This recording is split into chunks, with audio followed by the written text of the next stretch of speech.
Hi, this is Brandon from thirstgym.com, and today we're talking about an exercise called the front foot elevated goblet split squat. This is a great exercise to develop the glutes, quads, and hamstrings, but we can also get some mobility improvements from this exercise as well.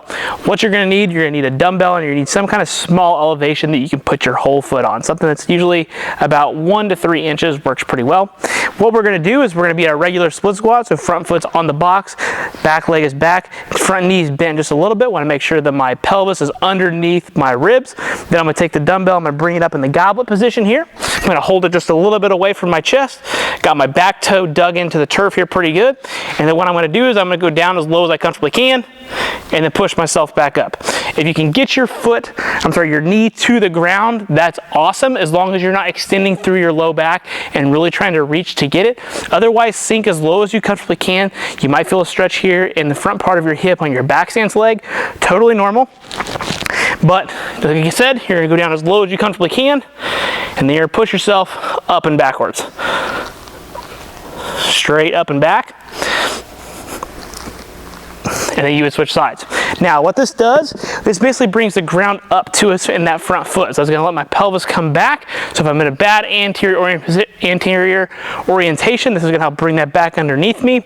And then as I said, when I was cueing myself to push up and back this way, not just come straight up. That's going to keep my knee a little bit soft, but again, it's going to push my center of mass back.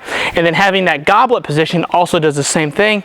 As you'll notice, my back position is somewhat rounded by being here. That's going to open up the back side of my back, but I'm still going to be able to keep my pelvis underneath me, and that's going to improve my range of motion in my hips over the long term. And then we would switch sides, as we're also still getting the strength piece, our quads and our glutes and our lower body in that good single leg stance position.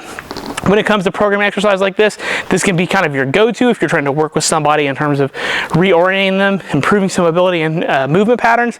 Works great, 3 to 4 sets, anywhere from 6 to 10 reps. You could definitely do a higher rep finisher as well. So you could do it for 12 to 15 if you're really trying to blow your legs up for a strength athlete or as a hypertrophy. But I really think what you'll find is this works great for 1, improving hip mobility, and then 2, destroying the legs, getting them good and strong, improving that split stance or split squat pattern, and then you'll see that carry over to your field athletics or whatever you happen to be doing from a lower body perspective. Got any questions? Leave them in the comment section. Thanks. Have a great day.